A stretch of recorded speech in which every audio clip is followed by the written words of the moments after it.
Cuando quiera, Julia.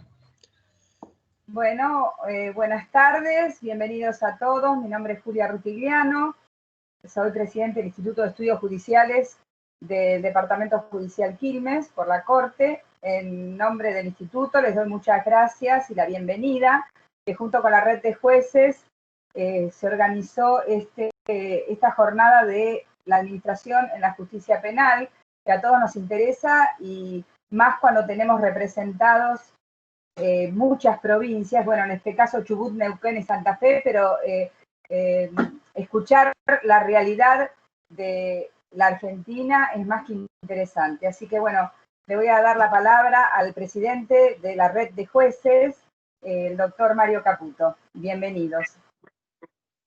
Gracias, Julia. Bienvenidas y bienvenidos a todos. Es un gusto, realmente es un placer poder realizar esta actividad que realiza la red de jueces con el Instituto de Estudios Judiciales. Es un gusto volver a realizar actividades junto con el Instituto en este año tan difícil y tan complejo. Y es un placer recibir a Gladys Olavarría, a Carolina González y a Ismael Manfrim. Luego lo va a presentar el doctor Juan Galarreta, que es quien ha gestionado en algún punto este encuentro, que seguramente va a ser tan productivo. Los colegas de Neuquén, Chubut y de Santa Fe nos van a comentar las realidades de esas provincias. Y también es un modo de este intercambio que siempre es tan bueno, de ir conociendo, aprendiendo, viendo cómo nosotros también podemos cambiar y mejorar la realidad de nuestra provincia.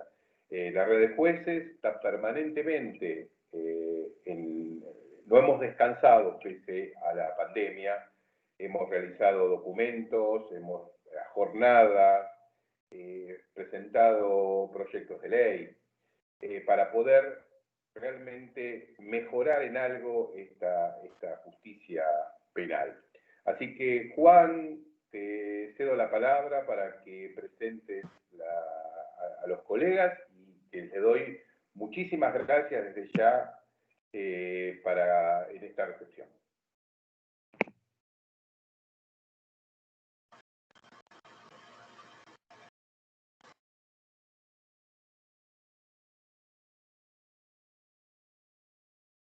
Tengo el micrófono desactivado.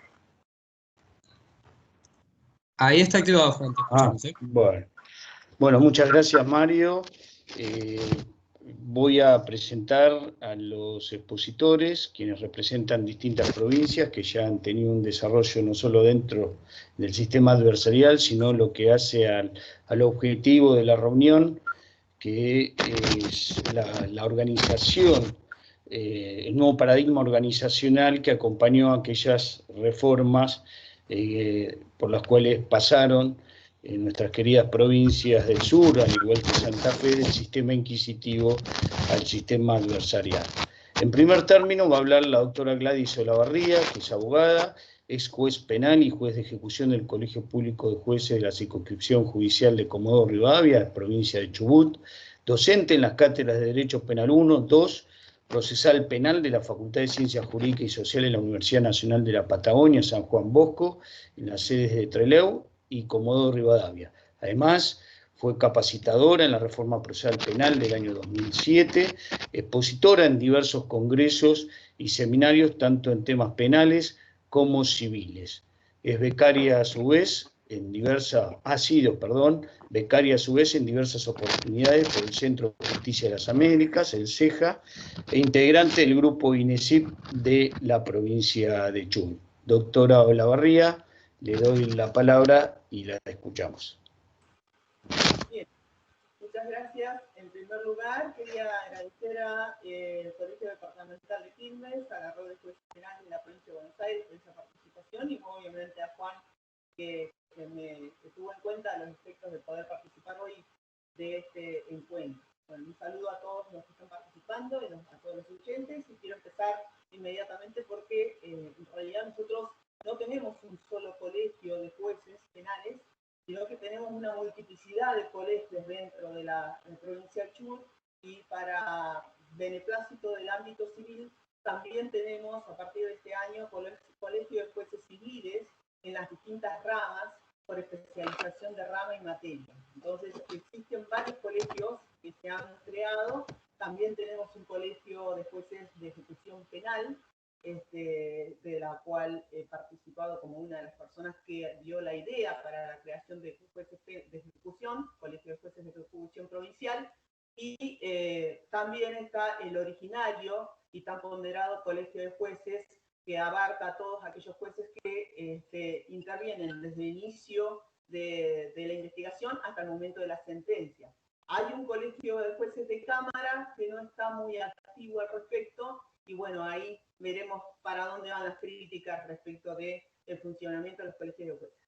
Específicamente al efecto de poner una idea o dar una idea de cómo se organiza la provincia del Chubut, debo informarles que, como saben, en la gran mayoría, sobre todo seguramente en Neuquén, el 31 de octubre del año 2006 se puso en vigencia el Código Procesal Penal nuevo de la provincia del Chubut, y necesariamente hubo una tentativa de poner en vigencia un procesal muy parecido de tinte acusatorio, el cual adquirió lo que es Estado parlamentario y también aprobación por parte del gobernador de esa época, es el famoso proyecto Mayer del año 2000, pero necesariamente no se pudo poner en vigencia porque hubo una gran resistencia de parte del Colegio de Abogados y de algunos operadores. Y esto es importante saberlo, porque si bien nosotros tenemos un colegio de jueces provinciales, ese colegio de jueces provincial no encuentra o no tiene hoy en día una presidencia. Y les voy a explicar por qué más adelante durante la experiencia.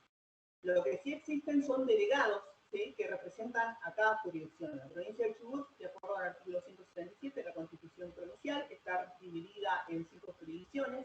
Tenemos la jurisdicción de Trelew, la jurisdicción de Puerto Madryn, la jurisdicción de Sarmiento, la jurisdicción de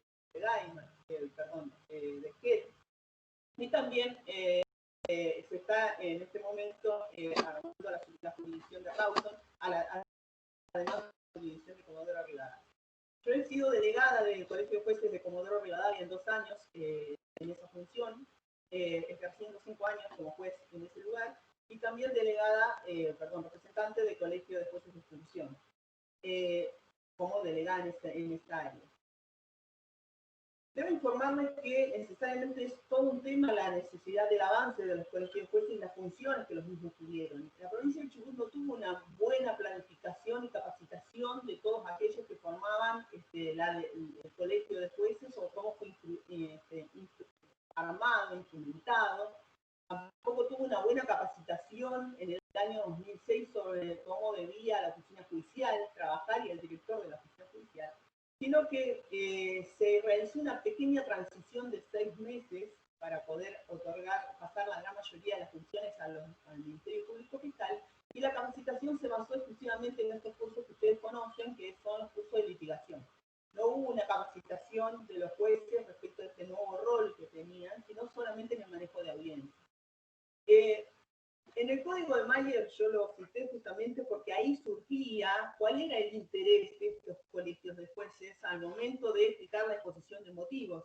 Y es así que Mayer manifestó en esa oportunidad que los jueces de cada uno de los tribunales se deberían reunir en asamblea en forma anual a los efectos de realizar un memorial de lo que estaban realizando, formando este colegio de jueces, dejando de lado lo que es la soledad de sus oficinas, para empezar a trabajar en forma colaborativa y en equipo, este trabajo en equipo con el par, pero trabajo en equipo que no solamente incluía a los jueces, a nuestros compañeros jueces, sino también trabajo en equipo que implicaba incorporar un diálogo continuo, ¿sí?, y fresco con los directores de la oficina judicial. Y esta era la gran reticencia del colegio de jueces, de todos los jueces en realidad. La reticencia era poder dialogar con la oficina judicial porque estábamos acostumbrados a aquellos jueces que tenían jerarquía y que respetaban una jerarquía y que necesariamente debían realizar, utilizar los medios disciplinarios para poder asesinar gente. Tenían a su cargo muchos empleados, diría Mayer por ahí, súbditos. Era muy difícil lograr cambiar esa cabeza para ponerse a trabajar con un par, ¿sí? Esto fue muy criticado. Es así que aparece la primera normativa del Área del Superior Tribunal de Justicia en el año 2006, específicamente 22 días antes de la puesta en vigencia del Código Procesal Penal, donde intenta romper en cierta forma esta discusión que había esta reticencia que se formaba en el Colegio de Jueces, siendo el abanderado de esta reticencia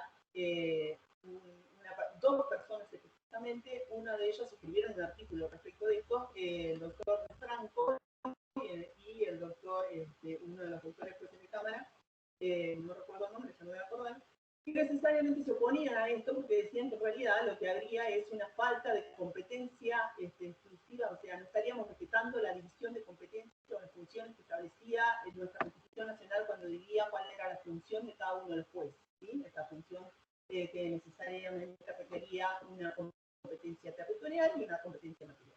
Recuerden ustedes, y si no me informo, jueces cuando ingresan, una vez que son seleccionados, son jueces de toda la provincia, por lo cual podríamos ejercer en cualquiera de las jurisdicciones que se nos asignen. Los jueces en sí, en el Colegio de Jueces, realizamos todas las funciones, es decir, no solamente las funciones que refieren a los que nosotros consideramos jueces de garantía, ¿sí?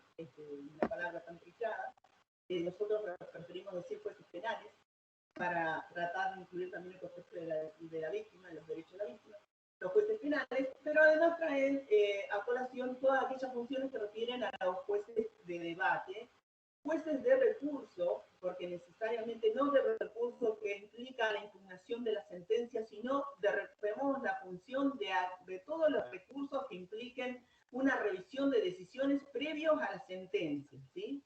Si es posterior a la sentencia, ingresa a otro colegio de jueces, que es el Colegio de Jueces de Cámara.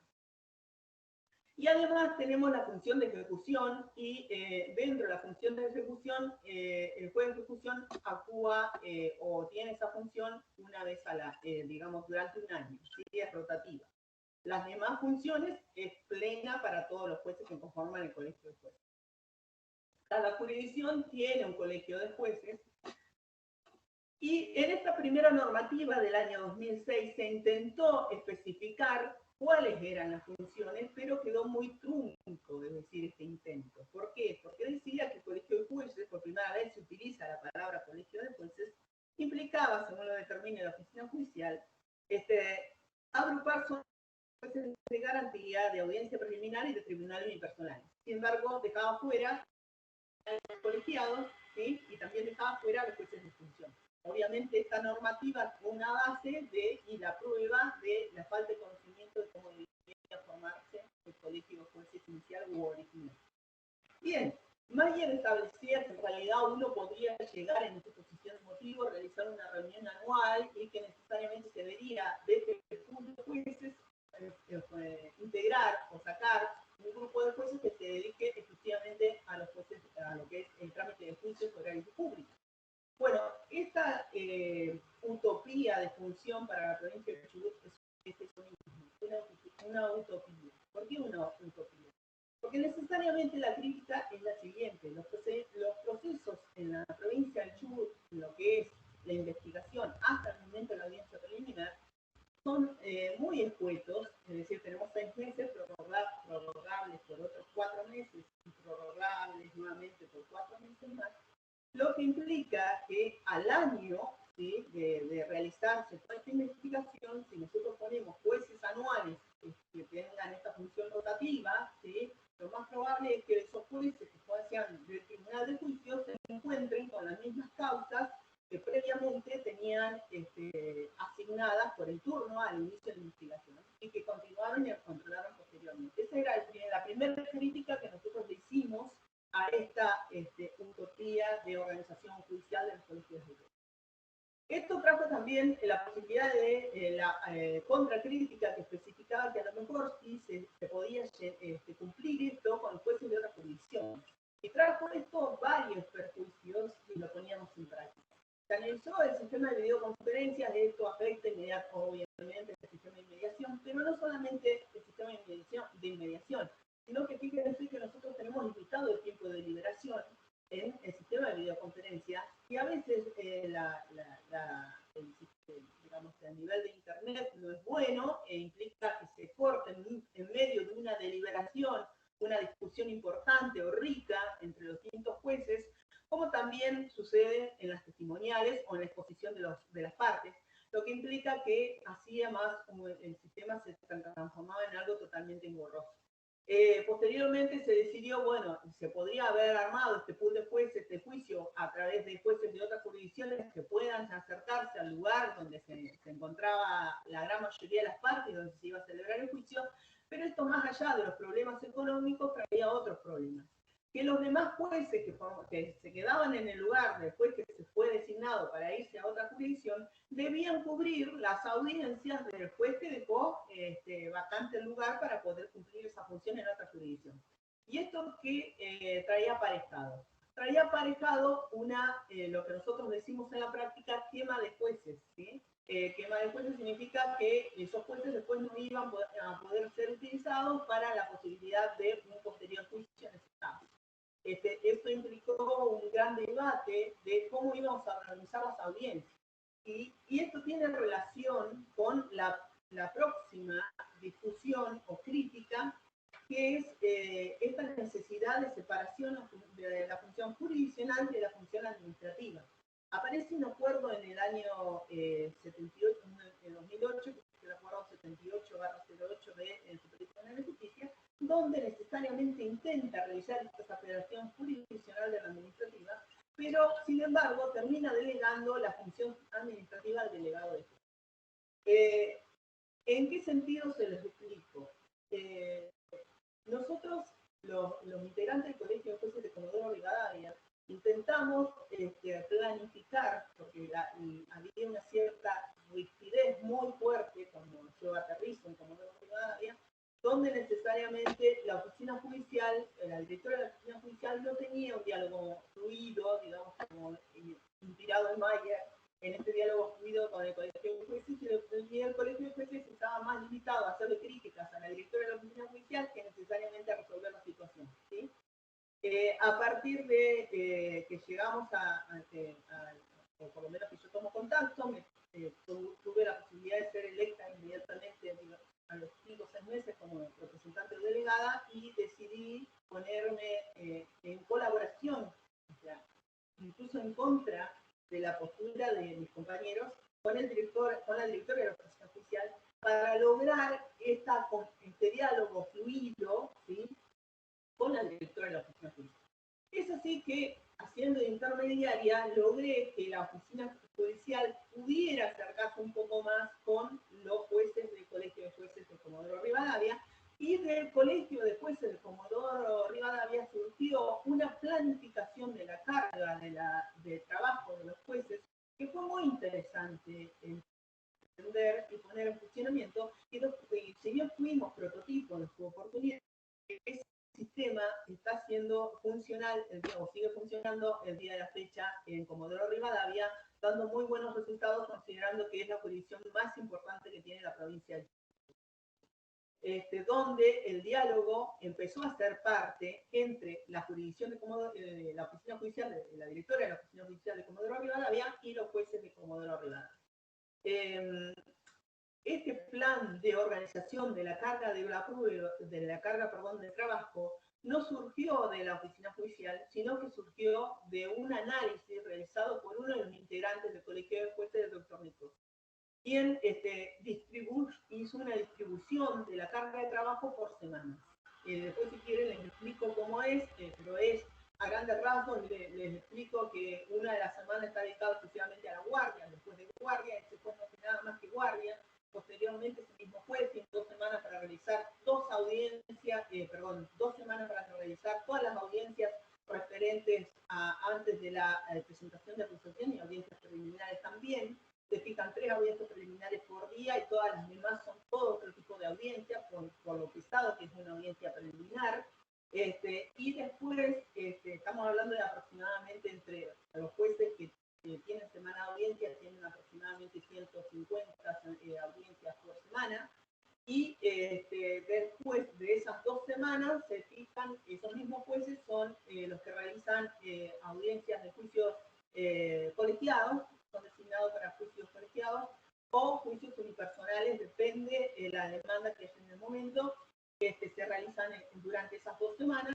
Y por primera vez, a partir del año 2014, la oficina judicial respeta los plazos para que los jueces no se les fijen audiencias y puedan realizar o redactar la sentencia las 2 semanas siguientes, ¿sí?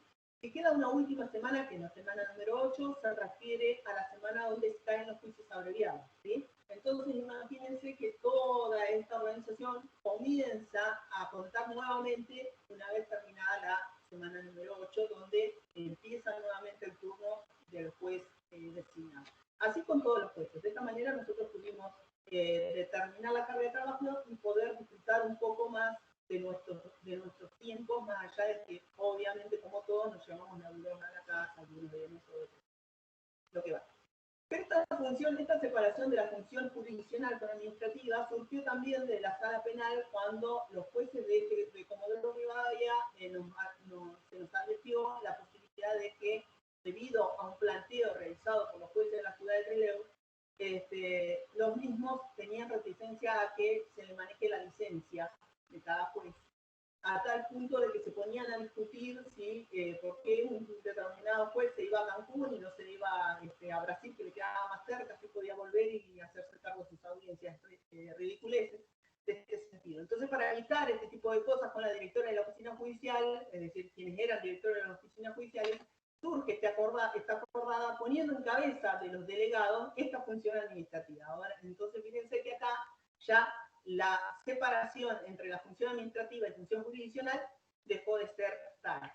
Obviamente que como delegado de jueces, tener esta función es altamente engorrosa y criticable, porque fíjense que nos reuníamos todos, al principio era así, nos reuníamos todos y discutíamos quién se iba a ir en enero, habían otras normativas que debíamos cumplir, que era unas normativas específicas del Superior Tribunal internas que establecían que no se podían quedar más de 3 jueces trabajando y que el plazo de trabajo de cada juez sería de 15 días en enero, por lo cual había gente que se rompía las vestiduras para quedarse y otros que no querían quedarse en todo el mes. Y bueno, era muy difícil de coordinar. Yo creo que la mejor opción y que a mí me funcionó fue despersonalizar las licencias. ¿Qué significa esto? No hacer reuniones de estas características, mandé mails, ¿sí? Donde cada uno en forma individual me decía cuál era el plazo donde se iba a tomar para poder irse de vacaciones, y donde veía alguna rigidez lograba en forma individual negociar con estas personas para ver si podíamos cubrir la cantidad de jueces que requería el Superior Tribunal para enero. Entonces, 3 jueces por semana. Si se superaba el plazo o la cantidad de jueces, lo que se realizaba era la petición excepcional al Superior Tribunal para que nos dejara aceptar un juez excepcionalmente más para que esta rigidez no existiera, y esto logró la armonía entre los distintos integrantes de los colegios de jueces, específicamente en Comodoro Rivadavia. En lo que refiere a la presidencia, en acordado 49 del año 2010 se intentó buscar un presidente de todos los colegios de jueces como un presidente provincial, y se nombró a quien fue el más crítico de este sistema, que fue obviamente como fue nombrado como su idea de trabajo dentro del colegio de jueces era totalmente diferente a este trabajo en equipo, a esta necesidad de diálogo. Solamente duró en el cargo 3 meses y nunca más se logró ocupar. Yo sigo pensando que no es necesario una presidencia provincial porque las jurisdicciones son totalmente diferentes. Yo estuve también trabajando mucho tiempo en el colegio de jueces de la ciudad de Trelew y las realidades son totalmente distintas. Por lo cual, no creo conveniente que exista un delegado que identifique a todas las jurisdicciones, porque muy probablemente ese delegado va a querer defender ante el Superior Tribunal a la jurisdicción que representa, ¿sí? Donde tiene base, y no a las otras jurisdicciones donde no tiene base, ¿sí? Porque se pone en tela de juicio la carga de trabajo.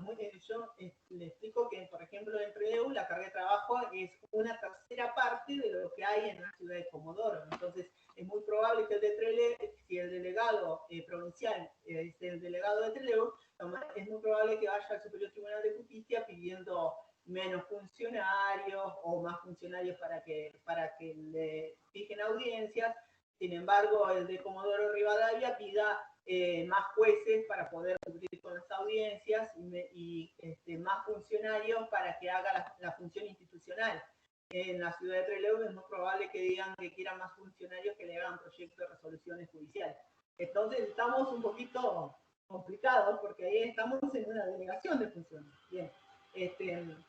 Bueno, tenemos ese tipo de problemas entre las distintas jurisdicciones. Bien, una cuarta crítica es la planificación.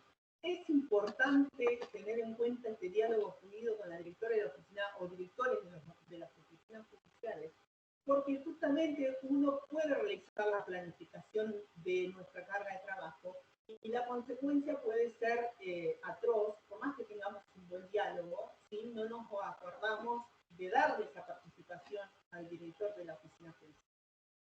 Si bien yo les conté que hubo una buena predisposición de la oficina judicial a esta forma de trabajo de las 8 semanas que surgió de uno del Colegio Juez de Comodoro Rivadavia, específicamente el doctor Mendoza, hizo esta propuesta y nosotros solamente aportamos algunas ideas más que se puso en funcionamiento, funciona desde el 2014 hasta el día de hoy. Lo cierto es que después intentamos realizar actividades durante enero para aquellos jueces, que nos habíamos quedado 4 jueces en enero en esa oportunidad, y para esa misma fecha, como forma excepcional, dijimos, bueno, podemos aprovechar para hacer juicios unipersonales. Esto trajo una problemática que no le dimos participación al director en la oficina judicial, hicimos la propuesta a la superior. Vino el director, vino el superior tribunal y nos escucho en este sentido, y nos bajó línea diciendo que es una función netamente administrativa y no una función de carácter jurisdiccional. Esto hizo que existiera una nueva rigidez donde no la había y nos costó mucho tiempo poder volver a allanar el camino con la directora de la oficina judicial de esa oportunidad. Más allá de que es una persona con... Gladys, perdona, Gladys, ¿me escuchás? Sí. Sí, soy el molesto, el que marca el tiempo. Sí. Ya estamos en el tiempo, si querés ir cerrando. Sí. Voy a decir 2 cosas nada más y cerramos. 2 críticas más que están muy buenas de tener en cuenta: la necesidad de mantener la imparcialidad de los jueces. Nosotros consideramos dentro del Colegio de Jueces de Comodoro Rivadavia y de Trelew también que necesariamente la imparcialidad es uno de los elementos más importantes, pero generalmente en el Colegio de Jueces, como tenemos a un compañero al lado, tenemos la tentación de preguntarle al colega qué opina sobre tal o cual cosa. Y la consecuencia es terrible porque le estamos armando un prejuicio sobre una audiencia que tenemos o sobre un caso que resolvemos. Entonces hay que empezar a analizar cómo logramos evitar ese tipo de contacto con el colega de al lado, porque ese colega de al lado puede ser aquel que nos revise las resoluciones a nosotros y se forme una idea sobre este caso, trayendo como a colación una decisión que necesariamente revoque nuestra decisión o la comparta.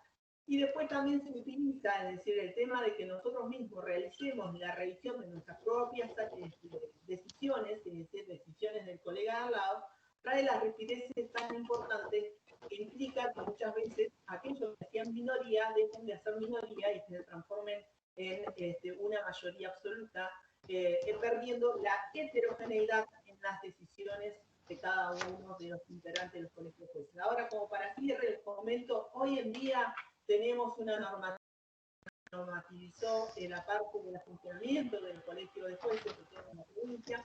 Ahora tenemos una normativa del Superior Tribunal de Justicia donde crea los consejos de jueces penales y consejos de jueces de ejecución penal.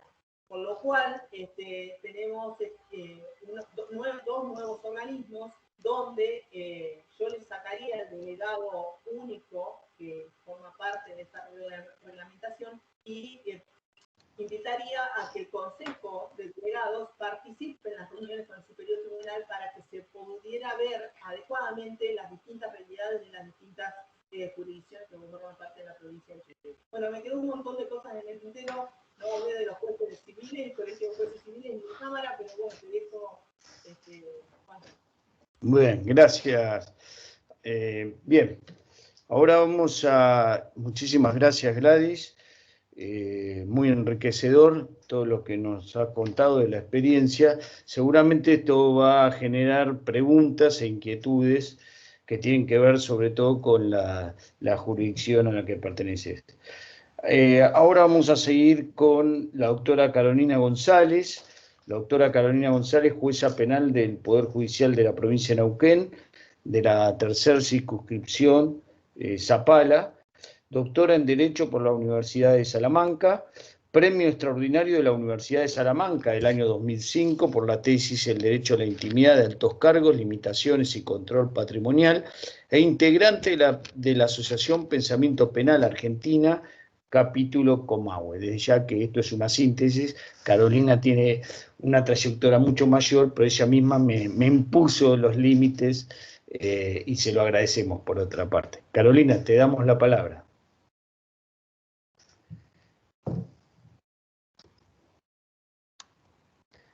Le voy a pedir, Fernando, si podés desmutearla a Carolina. Carolina, tenés que habilitar vos tu micrófono. Tengo Bien, acceso. perdón, podía sumar, Juan, que soy de Vélez, no sé si eso o no ficha para el tema de los antecedentes. Mira, está hablando Gladys y yo transpiro, voy a ser sincera, le mandé un mensaje a Juan, pero bueno, es lo que pasa. Yo digo, enfoqué para otro lado completamente distinto. Yo digo, hacia la reforma de la justicia penal, los desafíos, las experiencias. Pero bueno, en definitiva, si me siento en un diván, yo enfoqué hacia nuestra preocupación. Y evidentemente nuestra preocupación a partir de la reforma penal se alejó y no tiene nada que ver con la organización entre oficina judicial y jueces. No tenemos ningún problema al respecto. Fuimos aprendiendo, después lo voy a contar un poquito, a asumir que no manejamos nuestras audiencias. Pudimos ir arreglando nuestras licencias también sin muchos inconvenientes. La escuela de capacitación hizo un trabajo excelente para empezar la reforma y claro, también empezamos la reforma mucho después de Chubut. Entonces empezamos la reforma con otro camino andado y por lo cual las preocupaciones y los desafíos que nos tuvimos que enfrentar son otros completamente distintos. Así que va para otro lado mi charla. Tan va para otro lado mi charla que cuando hablo de reforma procesal en Neuquén, es la segunda vez que lo hago, pero el modelo que encontré para explicar qué nos pasó con la reforma procesal y en qué clase de jueces nos convirtió la reforma procesal, el modelo que encuentro es recurriendo a el Martín Fierro, porque siempre hay un texto, el texto jurídico, después está la lectura que nosotros, un texto cualquiera, luego la lectura que nosotros hacemos de ese texto y finalmente en lo que nos convertimos después que lo leímos. Yo les cuento algo, esta anécdota, de Borges y el Martín Fierro. Borges escribió un relato muy corto que se llama Biografía de Tadeo Isidoro Cruz y recrea una escena del Martín Fierro, hace una versión del Martín Fierro y cuenta la escena en que Cruz va con su tropa militar a capturar o a matar a Fierro. Cuando llega ante Fierro, comprende que Fierro es un hombre que lucha por la justicia, no por la ley, que es un valiente. Entonces se quita su kepí, su gorro de de uniforme y se va con Fierro y comienza a luchar contra sus propios soldados. Es decir, se queda con la justicia y se va con la ley. Entonces el ejemplo de Borges dice, qué cosa particular en Martín Fierro, porque es esa clase de texto que se convierte en todo para todos, porque de él se valen para justificar lecturas tan opuestas como irreconciliables. Tenemos un mismo texto, pero las lecturas que se hacen de él son opuestas y irreconciliables. Y es más, es un texto que puede tener repeticiones, versiones y hasta perversiones y entenderse de formas completamente distintas. A principios del siglo XX, los dos estudiosos del Martín Fierro, Ricardo Rojas, de izquierda, decía que era la unión del indio, el gaucho y el criollo, y para Leopoldo Lugones, de derecha, el Martín Fierro es absolutamente otra cosa que tiene que ver con la élite. ¿Qué tiene que ver esto con el Código Procesal de Neuquén? Lo mismo, es un texto que es el mismo, pero leído por los distintos operadores, tiene aplicaciones distintas y lecturas muy distintas. Y en esta forma de leer el texto procesal está la clave de cómo trabajamos en la reforma. Está genial que el Martín Fierro, como el Quijote, tengan versiones distintas. Está la de Hernández, Borges, Martín Coan, que hace otra versión del Martín Fierro, otro que hace una versión del Martín Fierro con lenguaje pibechorro, que entendamos todos distintas cosas del Martín Fierro y tengamos versiones distintas está muy bien. Ocurre que cuando tenemos un texto jurídico, tener versiones tan distintas y leer lo mismo, pero interpretar algo tan distinto, nos lleva a un problema muy grande, que es el problema de la seguridad jurídica y de que no encontramos la forma de consensuar para qué lado estamos tirando, para qué lado estamos yendo. Entonces, mi pregunta es, ¿desde qué lugar en la provincia de Neuquén hay que leer la reforma procesal? Y para hacerlo, es verdad que hay que empezar por la letra de la ley, que es el primer paso, pero no es el preponderante, es el teleológico, es decir, la ley en definitiva que es un instrumento para lograr objetivos sociales. Cuando se reformó Neuquén el Código Procesal, ¿qué objetivos sociales se querían alcanzar? De esto sabemos muy poco porque el debate en la legislatura fue súper acotado, pero sí lo que se fue hablando en la Comisión Interpoderes. Entonces yo resumí 5 puntos. La reforma en Neuquén quiso ser una reforma contra la morosidad, lograr un sistema de justicia ágil y transparente. Quiso ser una reforma de solucionar conflictos, de formas alternativas de solucionar conflictos sociales. Quiso ser también una reforma para incluir muchas más garantías y tutela judicial efectiva para la víctima. Más presencia de la víctima en el proceso, independientemente de que sea querellante o no. Tender a un derecho penal mínimo, hacer un uso de las medidas cautelares de la prisión preventiva mucho más restringida. Y finalmente, el otro punto que interesaba mucho, ya les dije, es que sea ágil, que sea transparente, que resuelva socialmente los conflictos, independientemente de que se aplique o no la pena. Y escuchar a las víctimas, que la gente empatice con nuestras decisiones. Todo esto fue lo que se quiso hacer. Y yo lo compré. Parezco media vendedora de Biblia con el Código de Neuquén. Compro esa reforma procesal porque en estos objetivos que sí fueron los declarados, que sí fueron los que se dijeron, los que se pensaron en un inicio, son los que yo comparto, son valores democráticos con los cuales yo comparto. De hecho, yo soy de Buenos Aires, estuve estudiando un tiempo en España, trabajé 14 años en instrucción, en juzgados de instrucción en Capital Federal, y en este momento vivo en Zapala, que para el que no la conoce, yo estoy muy agradecida de vivir acá porque todo trabajo, pero no es una ciudad muy atractiva. Sin embargo, a nivel de trabajo, yo no cambiaría por nada del mundo mi trabajo en Zapala con un trabajo en un juzgado de instrucción en Capital.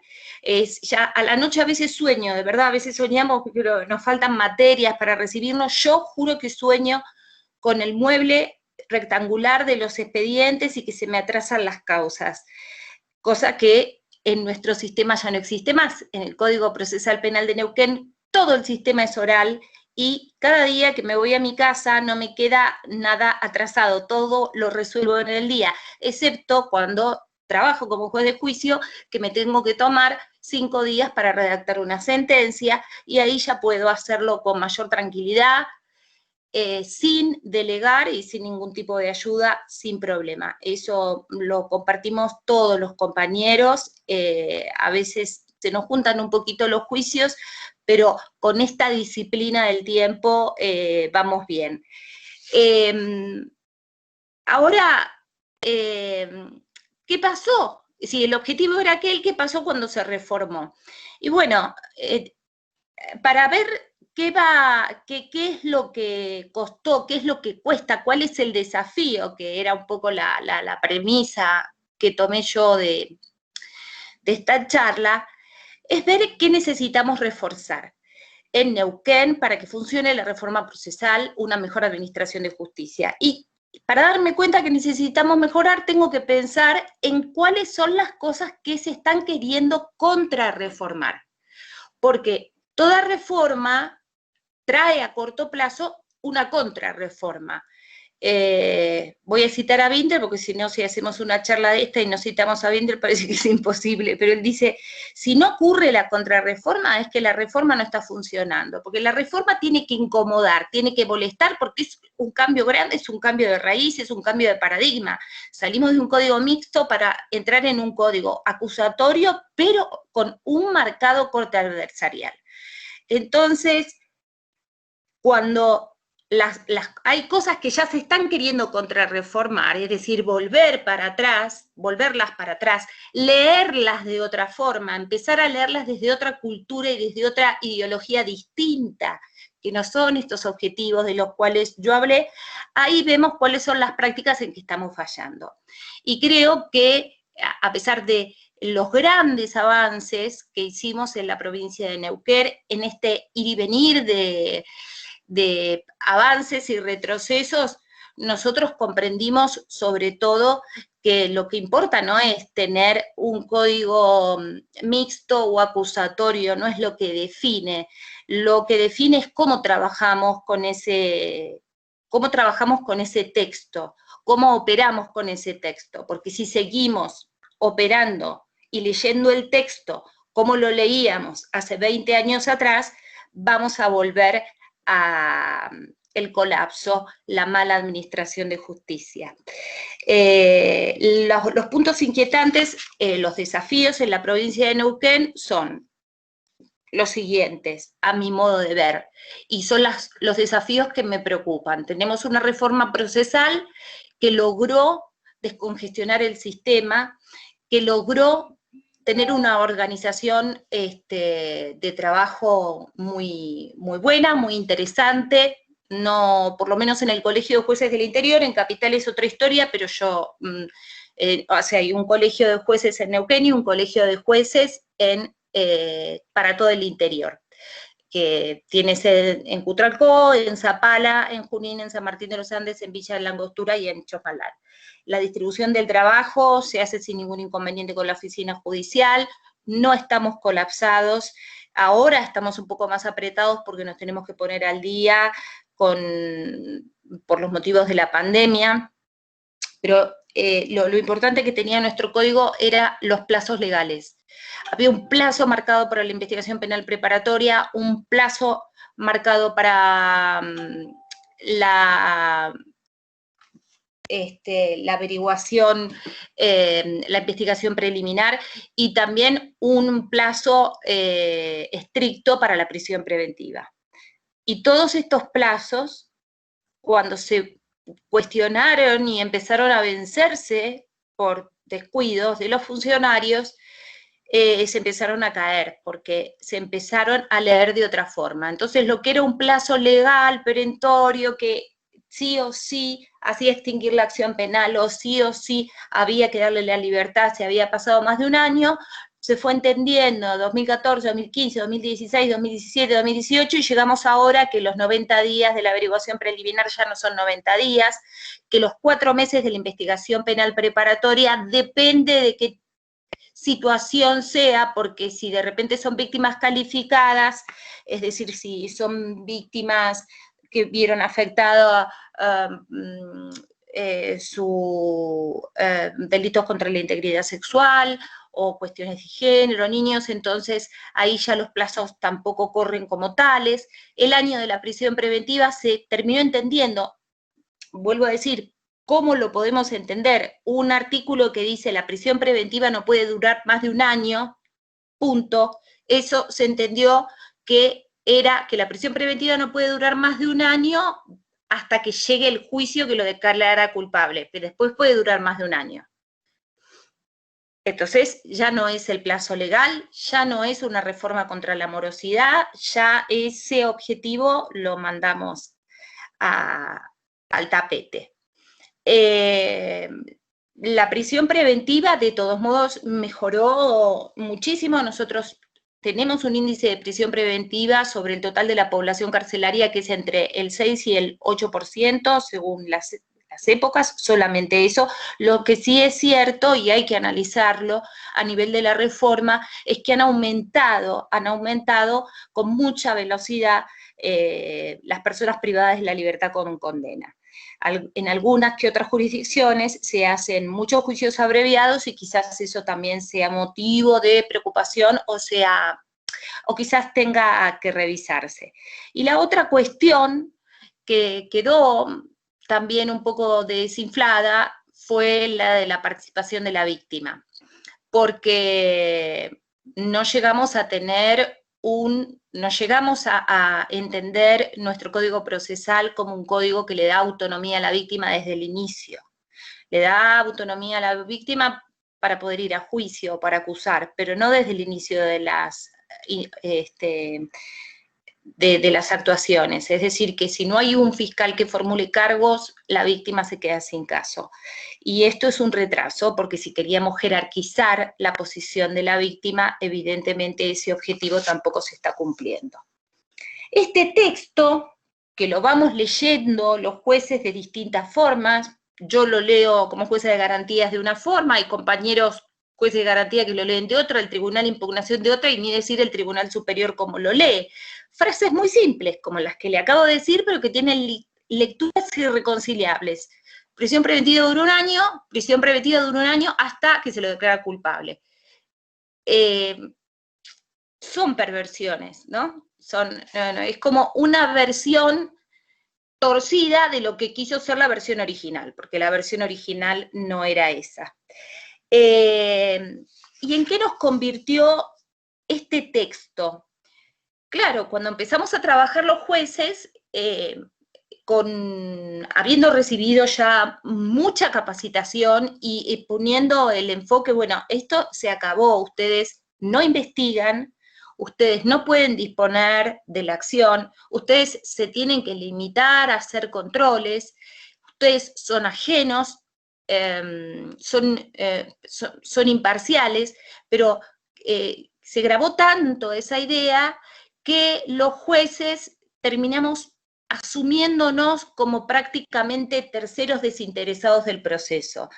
Dejamos y abandonamos los controles constitucionales que eran irrenunciables y que teníamos que cumplir, porque se insistía que por algunas normas que teníamos, que si las partes no sometían determinados puntos a la controversia, nosotros no podíamos decidir. Entonces, por ejemplo, al principio del trabajo se discutían cosas que ya son impensables, gracias a Dios fuimos madurando. Por ejemplo, que si las partes no presentan la cuestión de la prescripción de la acción penal, pero hay una prescripción de la acción penal, nosotros no podemos hacer nada. De ninguna forma, hay institutos que son de orden público, lógicamente, como estamos trabajando con un código acusatorio y adversarial, lo que debe hacer el juez es la advertencia de oficio, advertencia de que se está violando una garantía, de que se está violando una norma, someter esa cuestión de orden público al contradictorio de las partes y luego decidir. El juez de oficio, el juez prácticamente tiene que ser ciego, sordo y mudo, y había muchos planteos de que algunos se extralimitaban en la competencia. Que no todos, porque por lo general al principio fue la absoluta pasividad. Y así quedamos como jueces desplumados, como jueces sin asumir nuestra función que nos legitima, que es la de controlar la legalidad del proceso. ¿Esto ante quién? Esto ante un Ministerio Público Fiscal que va escapando a los controles, así como nosotros empezamos desplumados, el Ministerio Público Fiscal comenzó muy envalentonado, resistente a transparentar las políticas criminales y resistente a todo tipo de control de su investigación. Y los controles debíamos hacerlo, porque si no investigamos es precisamente para controlar al que investiga desde el respeto de las garantías de los imputados y el derecho a la tutela efectiva de la víctima. Esto nos pasaba este era el problema que teníamos con la Fiscalía. El problema que tuvimos con la oficina judicial en este proceso de reforma, sobre todo, lo digo en la ciudad de Neuquén, fue mucha resistencia o bastante resistencia a que ahora la oficina judicial es la que fija las audiencias y suministra y reparte el trabajo. Ya en el interior este problema no lo tenemos, nosotros eso ya lo asumimos. Yo hago las audiencias que la oficina judicial me fija, las oficinas judiciales fijan las audiencias de forma equitativa, de forma prolija, y las licencias las pedimos como corresponde. Es cierto, también nos pasa lo de los meses, pero eso es un problema casero nuestro. No creo que sea el problema de la reforma. Es decir, el problema de la reforma procesal en América Latina son las licencias que tenemos, estamos jorobados también. Y la otra cuestión, la otra cuestión que también dificultó en este proceso de reforma, me falta hablar de la defensa. La defensa al principio de la reforma estaba muy desorientada porque, claro, es una defensa que tiene que ser activa, es una defensa que está pensada para investigar, y no estaba claro porque no se habían instrumentalizado aquellas ayudas, agencias de investigación penal para la defensa, que no las tenían, no tenían los profesionales, la defensa pública, digo, no tenía los profesionales con los cuales actuar. Ahora ya los tiene, y ya poco a poco, porque igual hay mucha resistencia y se sigue trabajando un poco como antes, ¿no? Con una forma pasiva desde la defensa va asumiendo también que debe aportar en la investigación, construir una teoría del caso, litigar sobre su teoría del caso.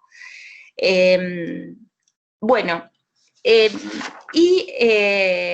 también esta cosa de sentirnos desplumados, digo, que quedamos los jueces neuquinos con el rol un poco desdibujado, hizo que haya audiencias que queden con muy poquito contenido, y audiencias que son trascendentales. Una de las audiencias que no se le presta atención al día de hoy, en muy pocos casos se les presta atención, es el control de detención. Como se hace con la formulación de cargos, en el control de la detención no se hace un control de la detención. El fiscal dice cuándo se lo detuvo y se controla que si fue dentro de las 24 horas, porque dentro de las 24 horas, si está detenido y quiere imponer una medida cautelar, tiene que llevarlo ante el juez, pero no se le hace las preguntas que corresponde hacerles, y es si pudo designar su abogado de confianza, o el oficial si tuvo una entrevista con él, si pudo si ha recibido buen trato en el momento de la detención, si se le informó cuál era el motivo de su detención, por parte de qué autoridad es el que estaba siendo detenido. Para eso estamos, es decir, si no controlamos la legalidad de una detención, complicados estamos. La otra unidad, sí. Carolina, perdón, ya estamos en el tiempo. Bien, voy a cerrar. Bueno, entonces, en definitiva, iba a decir que las otras dos audiencias que nos quedaron un poco flojitas, pero que las estamos mejorando muchísimo, son las de control de acusación y también el manejo de los juicios abreviados. Y sabemos que ganamos mucho en gestión, ganamos en gestión, ganamos en organización, pero que nuestro desafío, a diferencia de lo que nos plantea la provincia de Chubut, es ganar en términos de justicia material. Eso es todo. Bueno, muchísimas gracias, Carolina. A continuación, les voy a dar la palabra al doctor Ismael Manfrín. El doctor Ismael Manfrín se ha desempeñado dentro del Poder Judicial de Santa Fe desde hace 30 años, como sumariante, secretario, fiscal y juez penal. Es abogado especializado en Derecho Penal y Magistratura por carrera de posgrado en la Facultad de Derecho de la Universidad Nacional de Rosario, ex vocal del Colegio Magistrado de la Provincia de Santa Fe y actual coordinador por elección en el Colegio de Jueces Penales de Primera Instancia de la ciudad de Rosario. Ismael, te doy la palabra.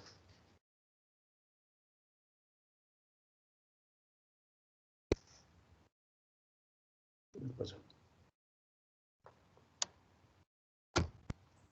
Ahí está, ahora sí. Bueno, buenas tardes. En primer término, agradezco a los organizadores por la invitación. Nos hemos conocido ahora en pantalla, antes no teníamos el gusto y no lo tengo de hacerlo personalmente. También para mí es un gran honor integrar esta charla junto a las dos colegas que me han precedido. Bien, como veo que está bastante ajustado con el tiempo, el organizador, no voy a hablar tanto de la historia de la reforma procesal en la provincia de Santa Fe, sino más bien de la realidad. En esta provincia está vigente el sistema acusatorio adversarial mediante juicio oral desde febrero del 2014. Desde esa época, un nuevo mundo fue avisorándose en el universo de la justicia penal.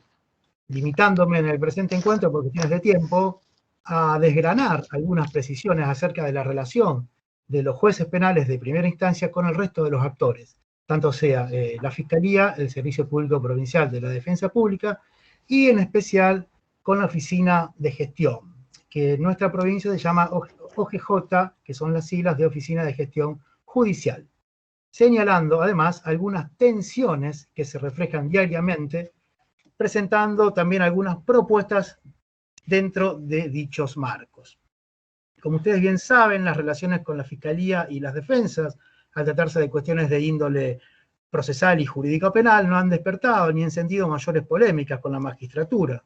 Todo lo contrario de lo que se aprecia y vivencia en las relaciones con la OGJ, con la Oficina de Gestión Judicial, donde se mezclan temas mayormente administrativos y de gestión que exceden a nuestros conocimientos y gimnasia jurídica, pero, y aquí la relevancia, nos afectan de un modo sustancial.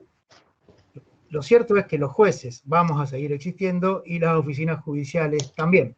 Así que mejor será coordinar esfuerzos para alcanzar esos objetivos comunes que redunden, en definitiva, en una mejor prestación del servicio de justicia. Desde la implementación total del modelo acusatorio en Santa Fe, el paso del tiempo hizo que los cortocircuitos entre la Oficina de Gestión y los jueces se fueran recrudeciendo. A diferencia de lo que escuché de mis colegas, la relación que tenemos con la Oficina Judicial es bastante tirante, a punto tal que nuestra Corte, órgano superior de justicia de la provincia, ha debido intervenir. Y, en definitiva, palabras más, palabras menos, dijo que los jueces no pueden interferir sobre las pautas de agendamiento, remarcando que dicha oficina se encuentra bajo su exclusiva órbita. Repárese entonces, en función de ello, cuán trascendente es para nosotros, para los magistrados, al menos en Santa Fe, la manera en que la Oficina de Gestión Judicial diagrama la agenda laboral. Pero no debemos olvidar que existe una máxima, que nunca puede ser desatendida a riesgo de caer en rotundos fracasos a la hora de diagramar un debate. El juicio oral tiene vida propia, y lo demuestra siempre dentro de la sala de audiencia. Voy a referirme ahora a hablar brevemente, una breve descripción de cómo están constituidos los jueces en Santa Fe. En las circunscripciones mayores, como lo es Rosario, donde existen más de 4 jueces, existen colegios de jueces, tanto sea de primera como de segunda instancia. Cada colegio de primera instancia, o pool de jueces, elige anualmente un juez coordinador que tiene como misión principal unificar los criterios de actuación entre la oficina de gestión y los jueces que integran el colegio en que aquel presta funciones, definiendo cuestiones que a diario se presenten entre las tareas administrativas y jurisdiccionales. Los colegios de jueces, a su vez, están integrados por el universo de jueces penales, que se encuentran divididos en 3 secciones: de IPP, que sería investigación penal preparatoria o de garantías, jueces de juicio y jueces de ejecución. En Rosario hay 9 jueces de garantías, 17 de juicio y 3 de ejecución, más allá de algunas vacantes que aún no han sido cubiertas. Y la ley, por cierto, establece que van a rotar en las funciones, pero lo dejan librado la reglamentación, que en rigor de verdad, y a diferencia de lo que acontecía, me parece que era en Chubut, se ha utilizado siempre un criterio de consenso y no tan normativista, sin que hayan existido hasta la fecha mayores inconvenientes. Es decir, quien quiere ser de una sección lo manifiesta y generalmente lo logra. Efectuada esta breve descripción, me mantengo al margen de los colegios de segunda instancia, porque creo que no aplican para la presente. Voy a comenzar a referirme a que la interacción propia de los colegios generan por sí marcadas rigideces, especialmente con la oficina de gestión.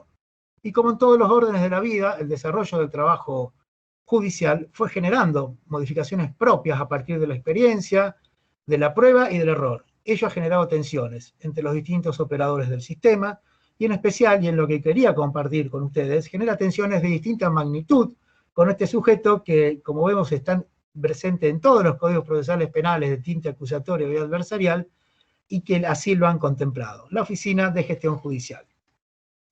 En Rosario, esta oficina está constituida por 74 empleados y 23 funcionarios.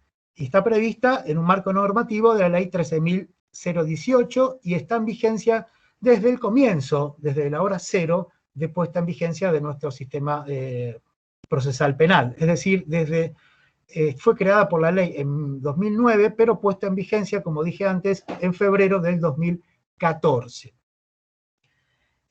Como decía, esta oficina regula la finalidad, principios y atribuciones que están establecidos en la ley, y desde el principio de su existencia hemos tenido o han recogido una mirada desconfiada por parte de la magistratura. Una mirada que de alguna forma es lógica, ya que se explica en la sencilla razón que esta oficina de algún modo será y es quien maneja nuestra agenda diaria, y en gran parte nuestra vida, ¿no? A la cual, aunque parezca exagerado, debemos acomodar. Es decir, siempre en nuestro fuero íntimo nos preguntamos los magistrados con bronca, ¿por qué a mí? ¿Por qué me tocó tal o cual juicio? Ese director debe tener algo en contra mío, y etcétera. Entre otras maldiciones que no considero apropiadas reproducir ante tal calificada audiencia.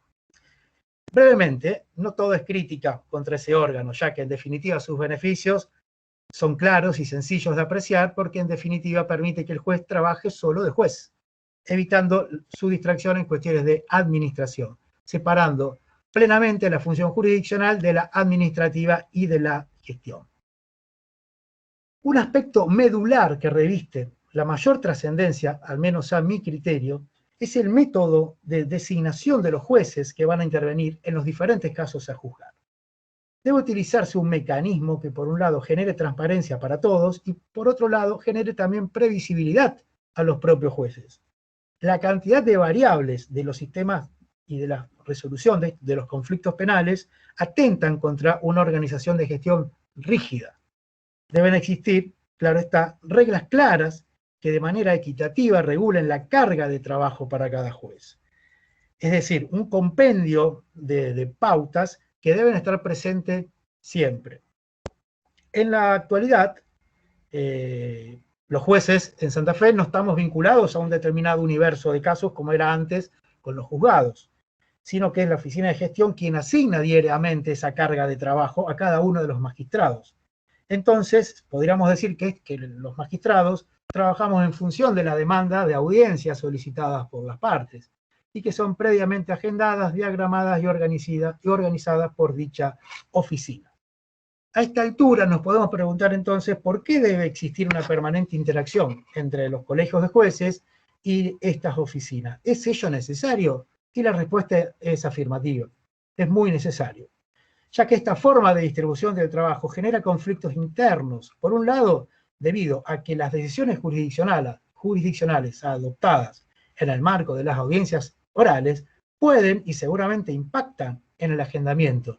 Por ejemplo, distintos plazos dispuestos por el juez o jueza para revisión de medidas cautelares, tiempos máximos fijados para llevar a cabo una preliminar o el juicio oral, afectando de esta manera el diagrama y la programación prevista de antemano por la oficina judicial.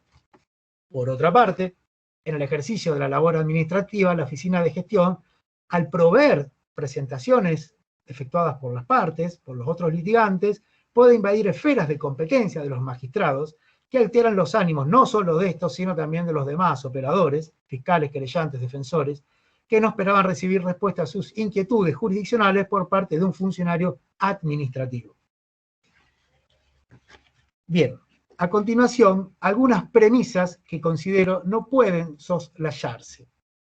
Como premisa básica debemos tener presente que esta oficina brinda un servicio al Poder Judicial y no tiene un fin en sí mismo. De tal modo, las autoridades de las oficinas de gestión deben comprender cabalmente que brindan un servicio no autónomo, sino invariablemente asociado al producido del Poder Judicial. Es así que poco importan las estadísticas y los números fríos si no están vinculados a la obtención de un mejor y más eficiente servicio de justicia. Las oficinas judiciales, como dije recién, no tienen un fin en sí mismo, y esto debe ser bien entendido por quienes están a su cargo. Por lo tanto, si bien es deseable que la oficina judicial arbitre todos los medios a su alcance para lograr una mayor cantidad de audiencia en el marco de un agendamiento organizado, ello no debe llevarse al extremo de legitimar un diagrama que esté disociado de la realidad, que no contemple que los sujetos de carne y hueso que ingresan a la sala de audiencia lo hacen ni más ni menos que para ejercer el alto rol previsto y exigido por la norma constitucional. El razonamiento inverso llevaría a poner el carruaje por delante de los caballos, priorizando una tarea administrativa y de gestión en detrimento de la solución del conflicto. Ahora voy a tratar el tema que a mi criterio también reviste una marcada relevancia, que es el vinculado al personal de apoyo que deben tener los magistrados. Y como antes se dijo que algunas de las colegas refería a la delegación de funciones, bien, esto de alguna forma se relaciona, ya que si bien el juicio oral como paradigma natural impide la delegación de funciones, no debe ser pensado como la solitaria presencia del juez en la sala de audiencia, al menos así lo interpreto. En los primeros años de vigencia del nuevo Código Procesal Penal, esta situación no fue advertida como un inconveniente. Por el contrario, todos queríamos alejarnos de la delegación de funciones propias de un juicio penal tramitado por escrito, con el viejo expediente, al cual repudiábamos como si se tratase del mismísimo demonio.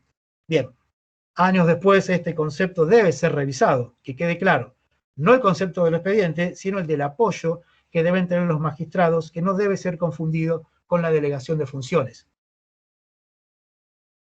Existen múltiples tareas conexas a la del juez, necesarias y previas a la toma de una decisión que de no ser efectuadas por el personal de apoyo, recaen invariablemente sobre las espaldas del juez, lo que dificulta su trabajo y conlleva una pérdida de tiempo que podría ser absorbido sin objeciones por asistentes o colaboradores bajo la supervisión del propio órgano jurisdiccional, y esto es muy importante, que, por ejemplo, ayuden a la transcripción de la prueba testimonial, a la búsqueda de jurisprudencia, al relevamiento de documental o prueba material, al relevamiento de audios, de intervenciones telefónicas.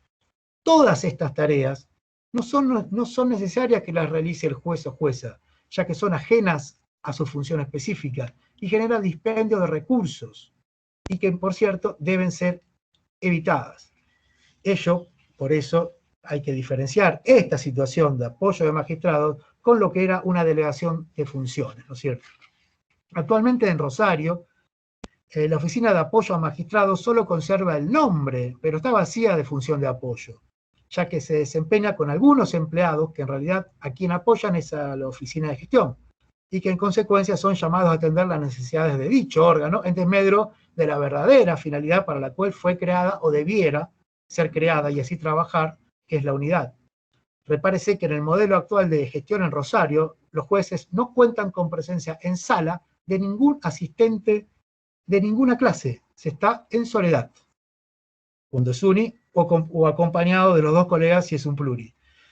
No contamos con presencia en sala de ningún asistente, como dije, de ninguna clase. Y esos empleados de la oficina de gestión que antes señalé, atienden varios juicios a la vez, realizando más bien tareas administrativas que bien podrían ser reemplazados, por ejemplo, por sistemas informáticos, como la implementación de algún programa que facilite la transcripción y o la desgrabación de la prueba testimonial rendida. El apoyo del magistrado para mí es una necesidad sustancial para el mejoramiento de la función del juez. En Rosario hemos incorporado algunos proyectos que están a nivel de corte para tratar de incorporar estas oficinas de gestión a nivel de pasantes, o bien para disponer a futuro como una hipótesis positiva con la creación de un cuerpo de relatores que, como dije recién, simplemente apoyen y eviten al juez de que tenga que realizar esas situaciones y esas tareas que antes me señalé que van en dispendio del poco tiempo que ya por sí uno tiene. Bien, ahora me voy a explayar sobre el respeto que debe tenerse sobre los plazos de deliberación y para redactar fundamentos, que como verán, como podrá escuchar el auditorio, tenemos en Rosario y en Santa Fe, y especial en Rosario, una realidad bastante distinta a la realidad de las provincias que con tanta precisión las colegas antes la precisaron y la diagramaron. A mi criterio, retomando, constituye un tremendo error considerar que el juez, al finalizar la audiencia, de que se trate, ya tiene resuelto el conflicto. Es que todos conocemos la compleja y la paciente tarea que significa elaborar una decisión, planificarla y, en definitiva, otorgarle un fundamento legal. Esta situación se advierte especialmente en los juicios y no tanto en las audiencias de controles de legalidad o de IPP. Pero bien, retomando, existen plazos para que se redacten nada menos que las sentencias, que son el principal acto que un juez puede dictar. Ante esa realidad, considero que deben evitarse designarse a un juez para el comienzo de otro debate cuando aún está redactando los fundamentos de la sentencia anterior.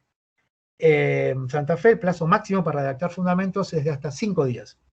O sea, para que se entienda, en Rosario tenemos una situación que uno dicta una sentencia, si estamos en un pluripersonal, ya los dos vocales de ese pluri, al día siguiente ya comienzan y le dan otro juicio. Entonces, con lo cual se generan situaciones y dislates como dejarle toda la redacción de la sentencia al juez que ofició de presidente, por ejemplo. Y no les cuento si hay disidencias, con lo cual es cuestiones que generan y afectan el normal desarrollo de la labor jurisdiccional. En tal sentido, esta situación debiera ocurrir en forma excepcional, desregularizarla abre el camino a, o al menos aumenta el riesgo de permitir el ingreso del error y una menor calidad sobre las decisiones jurisdiccionales.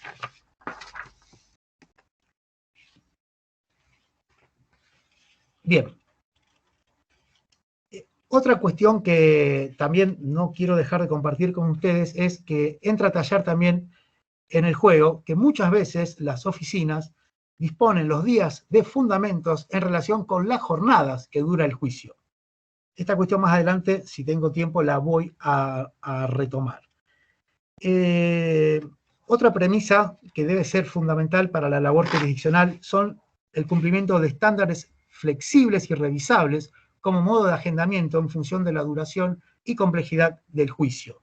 Es decir, deben existir estándares flexibles y revisables, pero claro está, no discrecionales, porque esto último afecta a la transparencia del sistema. Existe una pauta que al menos en Rosario es utilizada y consiste en otorgar tantos días de fundamentos en función de la cantidad de jornadas que insuma el juicio. Ahora sí, y como antes adelantara, no estoy de acuerdo con esa forma de ver el problema, ya que debe atenderse a las complejidades del conflicto en concreto, y una solución así podría ser fijándose pautas basales propuestas bien por el juez de la IPP que realizará la audiencia preliminar y o por el funcionario de la OGJ que intervenga en esa carpeta, pero que no pueden ser fijas a la manera de, por ejemplo, 2 jornadas de audiencia que equivalgan a 2 de afectación exclusiva para fundamentos. Otra costumbre que también debe ser desterrada, y la que habitualmente cae en las oficinas de gestión, es en cuanto a la forma de cuantificar la labor del magistrado, limitado a las horas en que efectivamente está en audiencia, lo cual se plasma en estadísticas que cuando son exhibidas ante autoridades de superintendencia nos generan un cierto cambio en nuestro habitual mal humor. Cuantificar exclusivamente de ese modo implica un marcado desconocimiento sobre la materia, ya que es insólito considerar que un juez trabaja solo cuando está en audiencia, ya que, como ocurre en la mayoría de las ocasiones, esa situación no se da. Y se deben desarrollar los pasos necesarios para arribar a la principal decisión jurisdiccional, esto es la sentencia, y que la fría estadística de cuantificarlos por las horas efectivas de audiencia resulta, a mi modo de ver, equivocada por no reflejar la realidad. No debemos perder de vista una situación, una cuestión, que una mala gestión del juicio provoca un desgaste en los jueces por los roces obligados con la oficina de gestión. Y estos desajustes señalados, y en definitiva la ausencia de previsibilidad, genera un marcado desgaste en la tarea diaria del juez.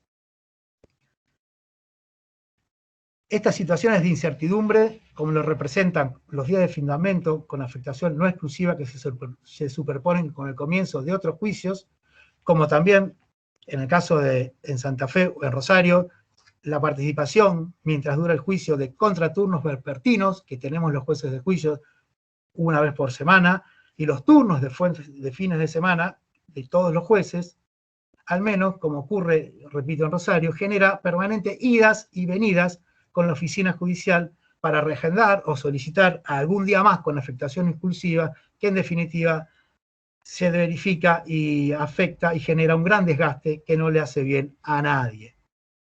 Si tengo tiempo me voy a referir muy brevemente, disculpen si voy muy apurado, pero me voy a referir puntualmente sobre una situación que involucra a otros actores y que podría definir como malas prácticas del Ministerio Público de la Acusación y del Servicio Público Provincial, concretamente vinculados a la audiencia preliminar.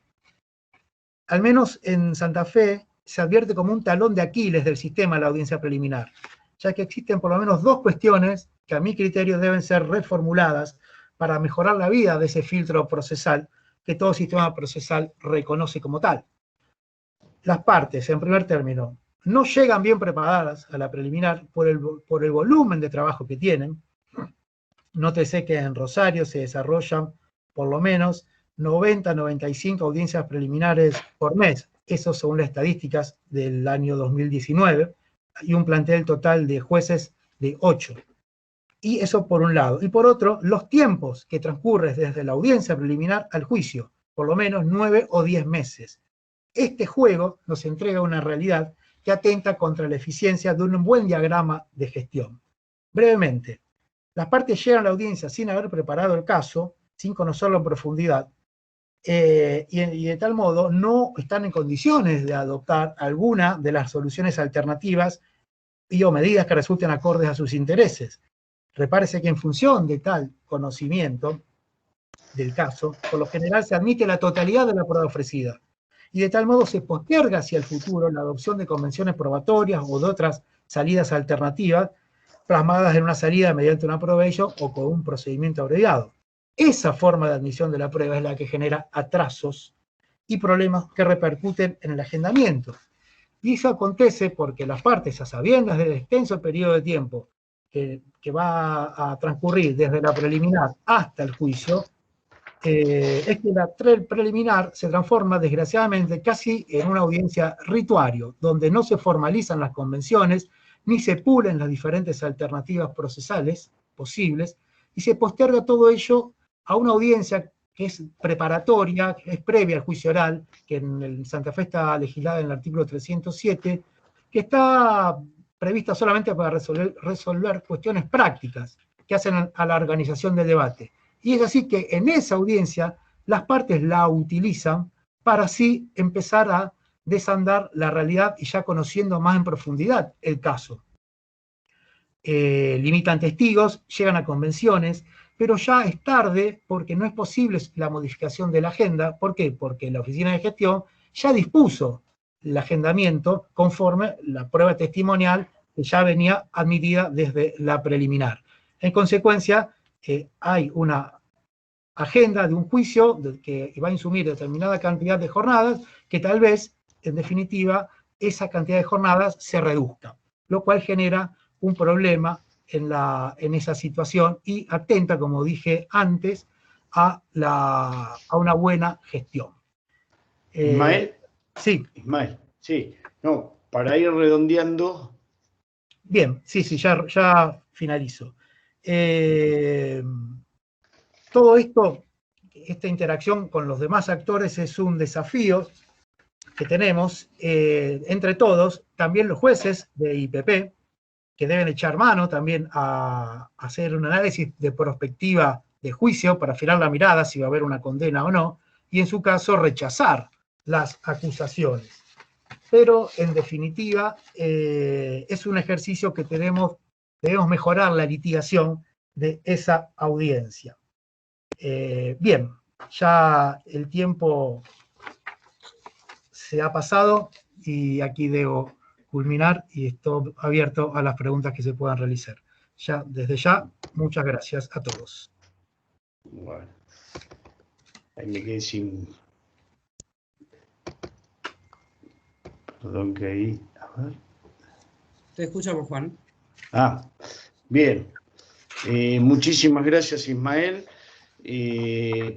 Yo, a ver, me voy a fijar. No sé si vos, Fernando, podés, vos visualizás el chat. Sí, yo no lo puedo, acá lo estoy viendo. Porque no lo puedo... tenés preguntas ahí. Arriba decía totalmente de acuerdo con el expositor y otra referencia seguramente al tema que se estaba tocando en el momento. Carolina González pregunta, ¿qué realidades tan distintas, no? Pregunta, comentario. Otro mundo de dificultades es lo que veo. Luciano Marino, para comparar un poco los números que se manejan, se puede saber en cada una de las jurisdicciones donde trabajan los colegas cuántos procesos ingresan al año, LPP, y cuánto llega a juicio por año. También sería interesante conocer la calidad de jueces, la cantidad de jueces por habitante que hay en dichas jurisdicciones. Bien, Carolina González también nos comentaba, los jueces del interior, Neuquén, hacemos audiencias y juicios según se necesite en todas las otras jurisdicciones.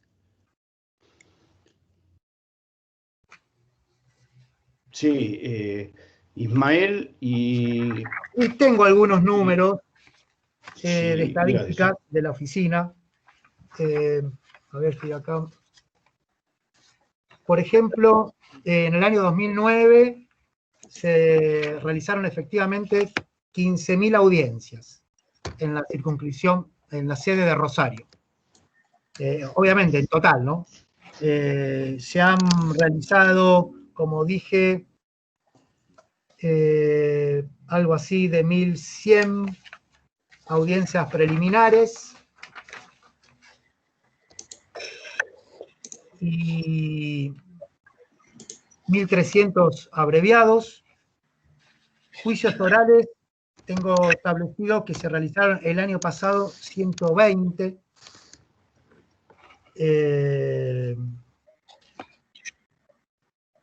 Bien, esos son. Y audiencias de IPP, aproximadamente se hacen, cada juez tiene 6 por día.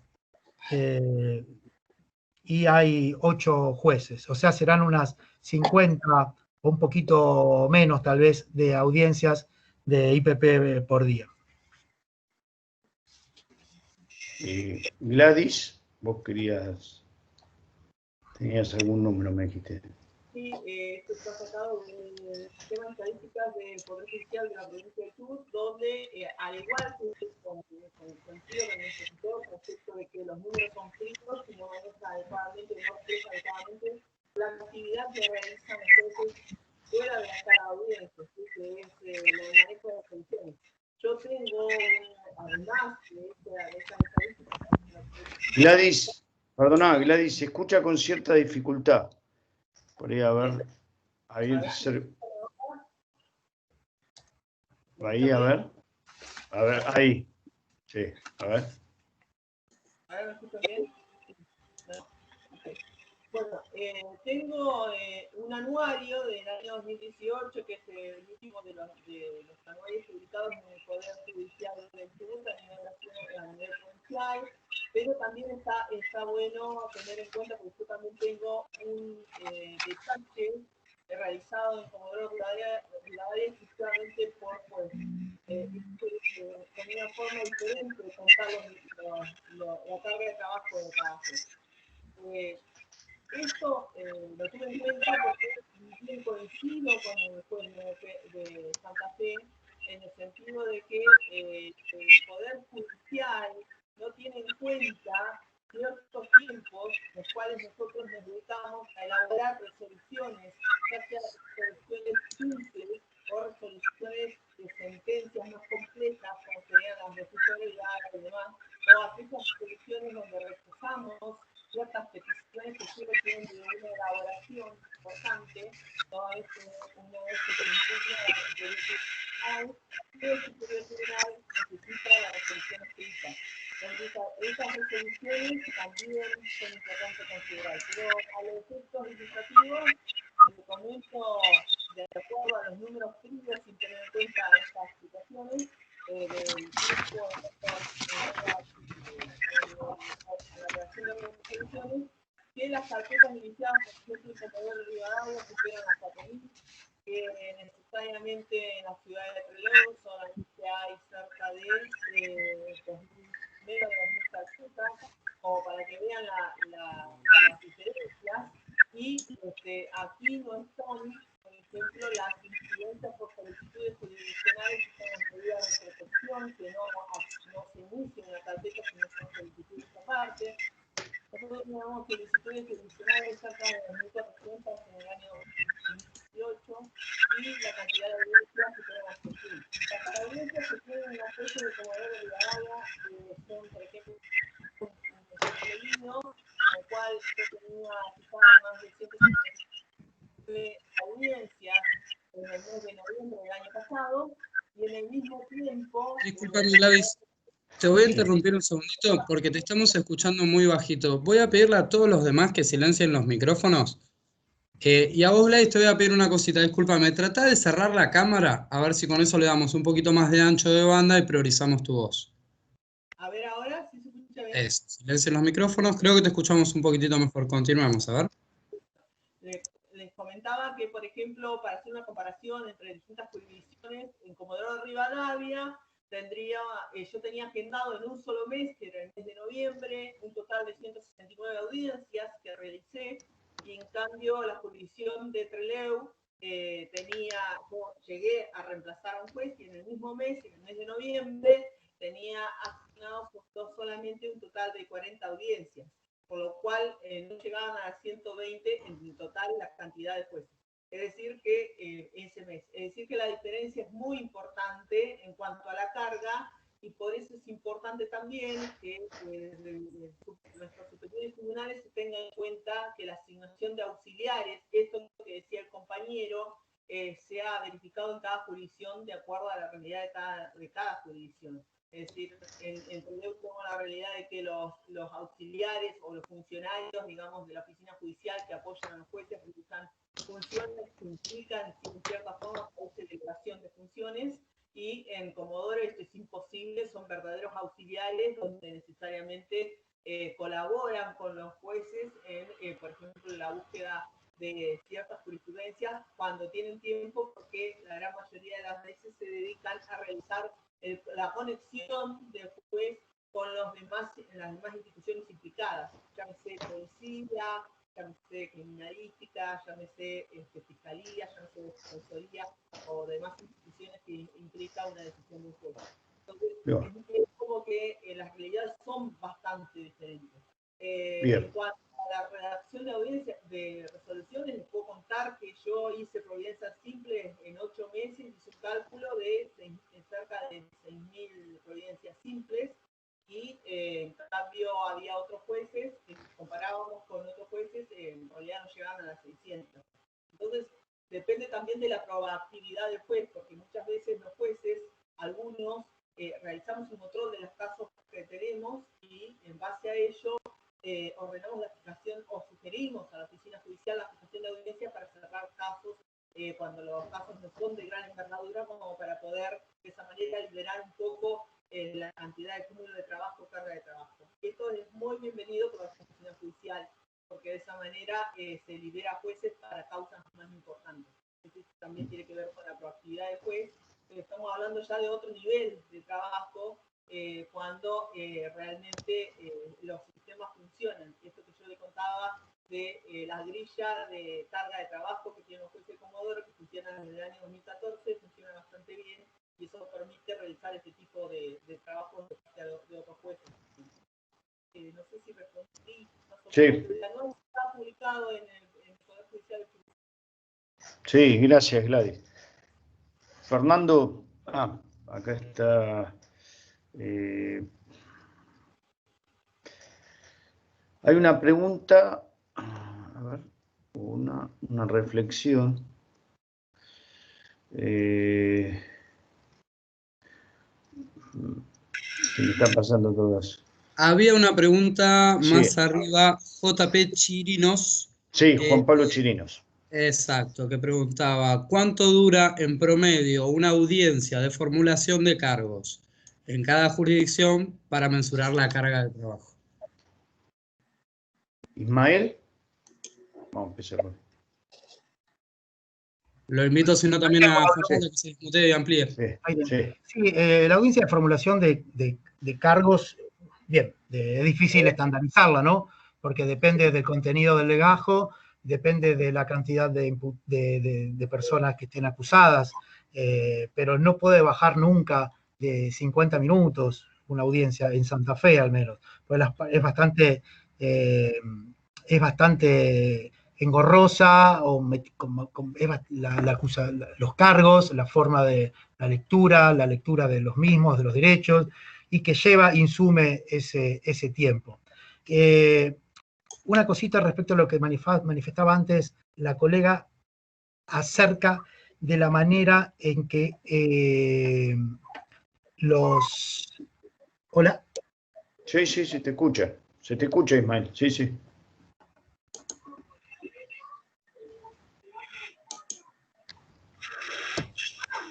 Escuchamos, Ismael, ¿eh? Por ahí. Bien. Escuchamos, bien. perfecto. No, me pareció entender que era como que la magistratura le pedía a la oficina judicial que le agende. Claro, es muy diferente a lo nuestro. Nosotros nunca pedimos agenda, directamente es la OGJ quien nos agenda. De allí los problemas, las tensiones, en los cuales se basó el núcleo de mi conversación con ustedes. Quería marcar esa diferencia.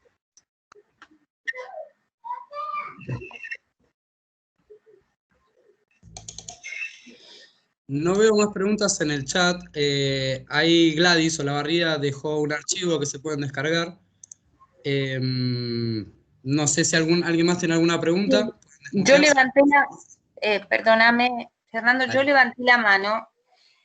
A mí me gustaría compartirles a ustedes, porque entre otras cosas es un trabajo súper prolijo. Acá quise compartir algo, pero no puedo, de las estadísticas que nosotros tenemos, las estadísticas que nosotros hemos hecho, que hizo la Oficina Judicial entre el 2013 y el 2018, y tenemos todo absolutamente medido, los tiempos promedios de las audiencias, cuántas audiencias se ha realizado en cada circunscripción, según formulación de cargos, juicios, controles de acusación, cuántas llegaron a juicios, cuántas fueron condenadas, cuántas fueron absueltas, la evolución del ingreso de los casos judiciales a lo largo de estos años, del 2013 a 2018. Lógicamente, estamos hablando de esto y hay que hablar con los números en la mano. Y nuestros números reflejan que esto de lo cual yo hablo no es un paraíso donde hay pocas causas. Nosotros en el interior, en toda la provincia, somos 13 jueces y fíjense que al tiempo de las audiencias y al tiempo de los juicios le tenemos que sumar, en todo caso, el tiempo que tardamos a veces en ir a hacer un juicio, porque tenemos que ir a Chosmalal y me voy el día anterior, 3 horas de viaje, duermo en Chosmalal, hago las 4 jornadas de juicio de Chosmalal, vuelvo las 3 horas de viaje a Zapala y después los 5 días para hacer la audiencia, para hacer la sentencia. No obstante, creo que sí, realmente me parece que son como dos mundos distintos y es interesante para los compañeros analizar los números, pero no sé cómo pasarles las estadísticas para que ustedes vean la realidad de Neuquén, que está muy, muy completa. Este documento que yo tengo, no sé cómo compartirlo. No sé, Fernando, por ahí vos alguna sugerencia tecnológica, pero en todo caso, por ahí, si no, después... No me interesa, si no, lo que puedo hacer es pasársela después por mail al organizador, todas las estadísticas de Neuquén, para que vean de la cantidad de trabajo de la cual estamos hablando. En cuanto a la formulación de cargos, el tiempo promedio en Neuquén, el que calculamos nosotros, son 30, 40 minutos, y lo que sí estamos haciendo controles de acusación muy exhaustivos, controles que son formales e incluso adentrarnos a veces en algún control sustancial. Estamos trabajando muchísimo en la capacitación sobre la admisibilidad y la relevancia de la prueba, y las audiencias de control de acusación están tardando bastante, por lo cual cuando fijamos una audiencia de control de acusación más o menos le calculamos 2 horas. Hay algunas que duran menos y hay otras que duran muchísimo más. Una audiencia de control de acusación para un juicio por jurado puede durar 8 horas, por ejemplo. Son distintas formas de trabajar y de asumirnos en la función, los problemas son distintos. Me llama la atención que sean tan distintos, eso sí, me llama la atención de que sean tan distintos. Sí. Carolina, discúlpame, con respecto al archivo que decías, fíjate si puedes adjuntarlo en el chat, que tenés el clip, el loguito del clip, la opción de adjuntar, y si no, ahí dejé mi mail, me lo mandás y yo me encargo mañana. A mí me gustaría, me gustaría, si vos se lo podés pasar a la gente, yo voy a mandarles todas las estadísticas que tenemos, pero también para que vean el trabajo que hace la oficina judicial. Y les digo, estas estadísticas se presentaron ante los medios de comunicación.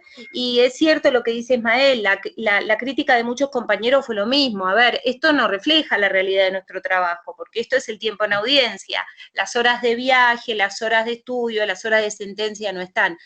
Pero más o menos te da una idea, una aproximación, y esto es lo que se ha explicado. los tribunales, el Tribunal Superior sabe perfectamente que eso no refleja nuestras horas de trabajo. El tema es a veces el impacto que causa en la gente, pensar que trabajamos 1 hora al día, ¿viste? Pero eso se puede explicar. Hago una preguntita a Ismael, perdón, no podía alcanzar a escribir. Ismael, ¿cómo fue el tránsito de todos los empleados y funcionarios de un sistema al otro? Porque en definitiva creo que debe pasar también que el funcionario advertía, al menos en nuestro sistema, que está imbuido de temáticas jurídicas. Y digo, vos hablaste de una oficina judicial donde había funcionarios y empleados. ¿Hubo resistencias? ¿Se avinieron a ello? Esa sería... Bien, sí, hubo previamente a la entrada en vigencia muchas opciones que se le dio a los empleados para pasarse de la planta de los tribunales, donde estábamos con los juzgados y todo como era antes, a los distintos estamentos. Ministerio Público, el de la acusación, y el Servicio Público Provincial de la Defensa, y también la OGJ, la Oficina de Gestión Judicial. O sea que mayormente esa parte se trabajó bastante bien, y muchos deseaban ir a determinada sección en desmedro de otra, pero en definitiva se fue cubriendo ese tránsito.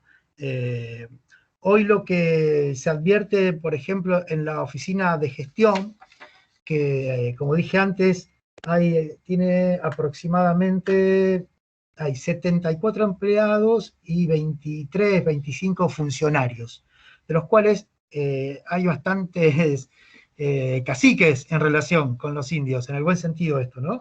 Entonces, se dificulta esa situación, y también genera otro tipo de inconvenientes en la relación que tiene esta oficina de gestión con el resto de los operadores públicos, por decirlo de alguna forma, no tanto con los abogados particulares, sino con los defensores públicos como con la Fiscalía. Lo que ocurre, y brevemente, que Rosario, por suerte o por desgracia, es muy diferente, pero muy diferente al resto de la provincia de Santa Fe. Entonces, es difícil hacer ver y demostrar la realidad del índice de litigiosidad y de la cantidad de conflictos que ustedes conocen y que públicamente llenan las tapas de los diarios, de diagramarlos y de exteriorizarlos, y que en la práctica se manifieste esa diferencia que hay en Rosario respecto del interior de la provincia o incluso de la capital de la ciudad de Santa Fe. Esa situación genera muchos inconvenientes, y que a poco está de analizar la cantidad de jueces, empleados en relación con los índices poblacionales y delictivos, nos vamos a dar cuenta de lo que estoy hablando. Gracias, Ismael. No sé si alguien más, hay alguna otra pregunta. Fernando, vos podés fijarte en el chat, a ver si hay alguna otra pregunta. No veo más preguntas en el chat. Pregunta. Bueno, ¿alguien más quiere hacer alguna pregunta? Lo mando. Ahí te lo mando. Bueno.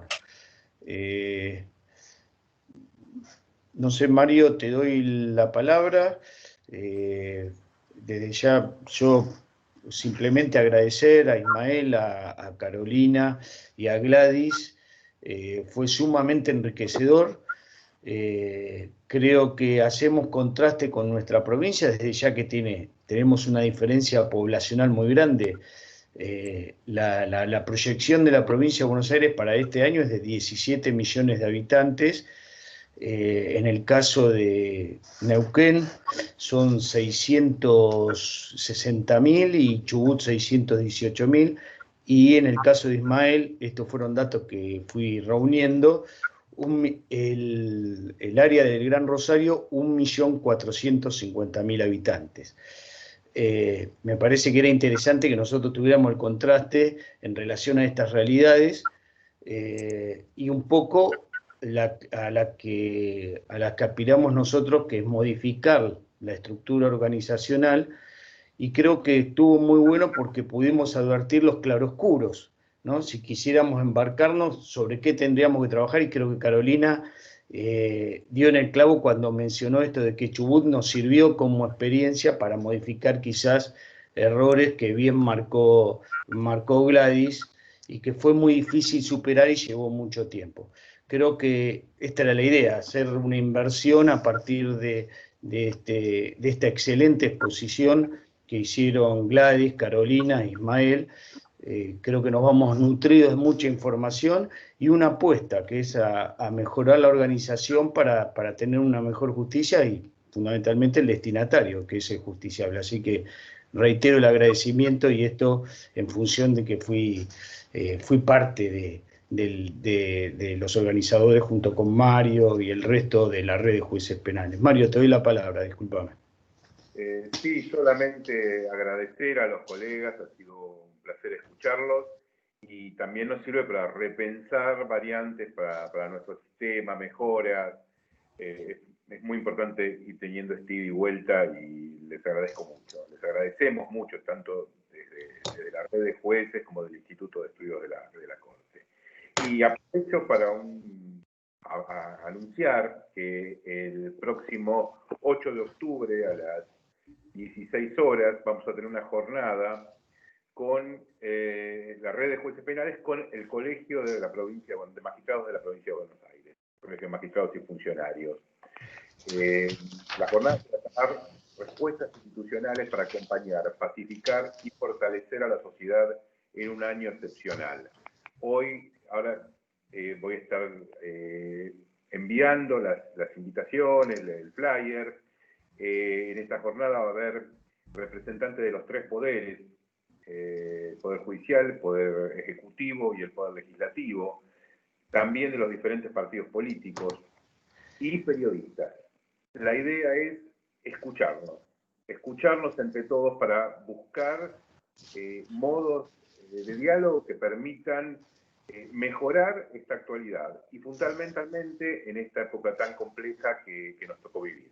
Así que desde ya que están todos invitados, los esperamos el 8, es una actividad muy interesante, y aparte es, creo que la primera actividad, o una de las primeras actividades que hace la red de jueces con el Colegio de Magistrados y Funcionarios de la provincia. Así que los esperamos a todos.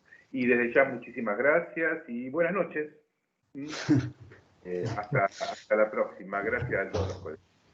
Buenas noches a todos. Gracias, buenas noches. Chao.